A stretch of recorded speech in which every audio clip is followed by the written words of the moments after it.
Hey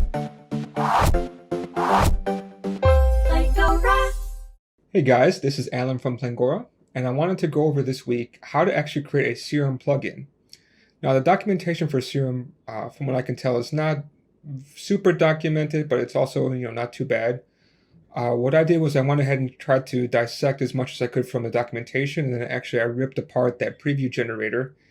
And from there I managed to start to figure out how things work, and I created a simple plugin that just counts how many words are in the articles or the pages, whatever, and then you can do, it's similar to the preview generator where we kind of pack some extra information into each of those. And so what I want to do is actually start to break down how to create a plugin, and we're actually going to create that plugin that I created earlier. So I have it on the other screen, but I'm just going to transfer it over and slowly walk you through everything. So let's go ahead and let's get started. So this is our page we have right now, and if I go ahead and I change to my editor, this is the template, of course. You go to lib. I'm going to create a folder lib. Actually, there was no folder before, so I created lib my site to kind of match up the name of my application. And I created this word count one. And so what you do, of course, in any kind of Elixir app is actually create your module. So def module, I'm going to call this my site.wordcount. And you need to actually implement this plugin behavior. So I'm just going to call in the behavior, and it's called serum.plugin. So for this behavior, there's a couple of callbacks which you actually need to implement, and there's some optional ones. Some of the ones that you actually have to implement, there's one called name, and that's just returning the name of the plugin itself. Called word count generator.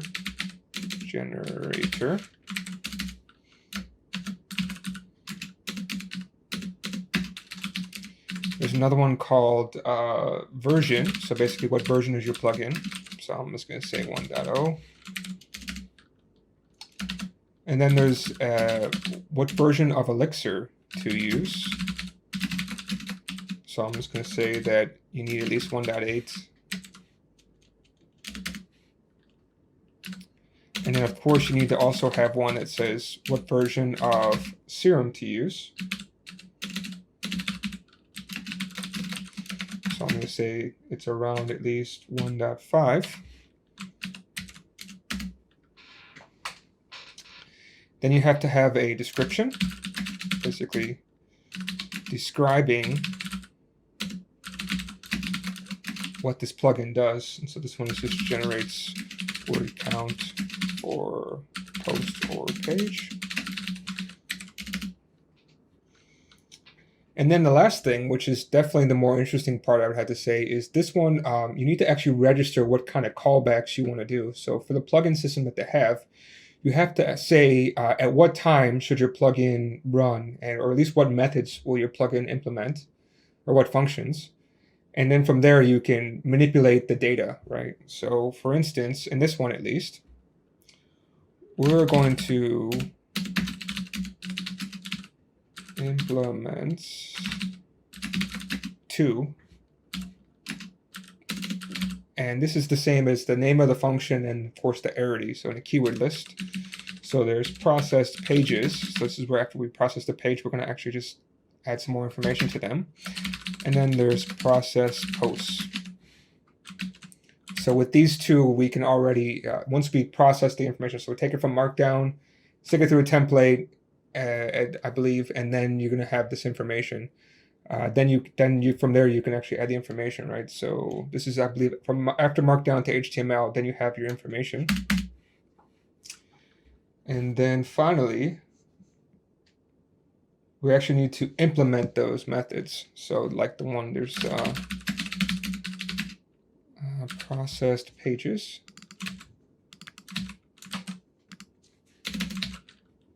And this is an arity of 2, right? So the first one is going to be the actual content. And this content is actually the struct. So it could be a post struct or a page struct.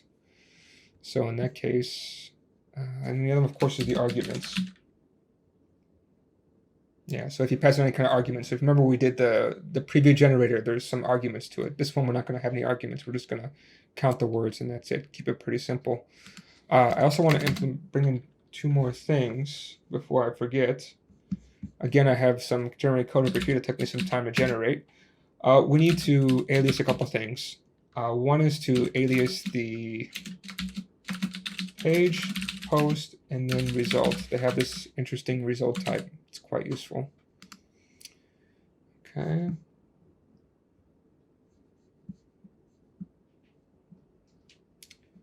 So then what I'm going to do now, return OK. So this one you have to return the OK tuple. So I'm going to return back OK. Put result. Sorry, actually, I don't even need this one because a result is something that's going to be OK anyways. So result is a certain type. So over here, I'm going to put my word counts. And this one, we just need to pass in the content itself. And I'm also going to implement processed posts. That's the same thing. We got our content. We don't care about the arguments. Return back, put word counts.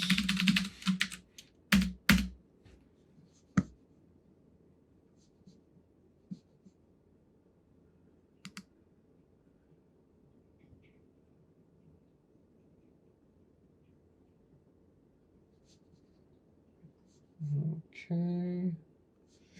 And what you're actually going to get over here is you're actually going to get a list of content, right? So the content is actually going to be a list of, in this case, pages, and this one's going to be a list of posts. So you actually have to iterate through all of them. So that's why I have to do it like this. Finally, I have to implement a put word counts function, and this one can be private. And over here, I need to actually map through. So I'm going to take my content. Again, I don't have anything else besides that. These are contents. And I'm just going to map through. So enum.map through each of my contents. And I'm just going to use put word count and just pass in. In fact, we can just do it like this. Just pass that in.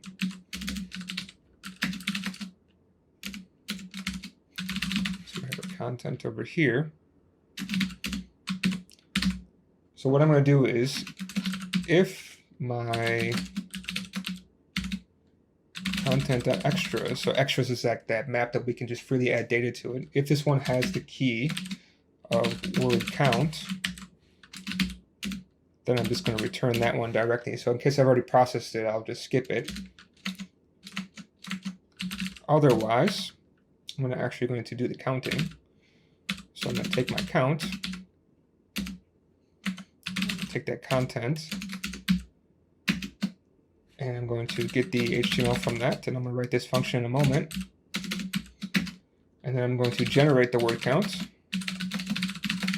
And my generate word count function that I'm going to write after this is going to actually just return a number. I'm just going to count how many words there are. And then from there, I'm going to update my content, which is a struct. It could be, this content could be, again, it could be a page, it could be a post. So this will work straight across the board. I need to update my extras.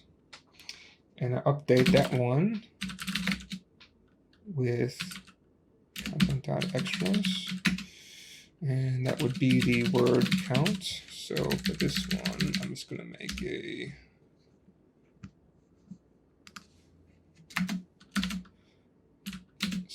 map key word count. That way we only just need to call this one word count,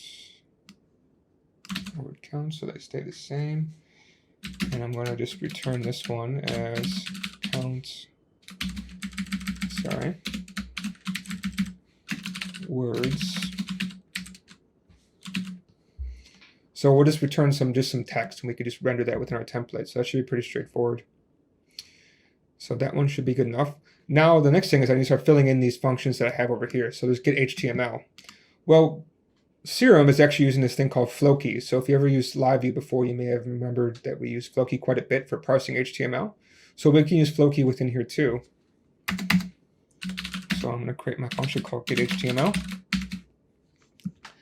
Now with get.html, you're going to be passing in, again, the content. And like I said before, content's either going to be the page or it will be the post.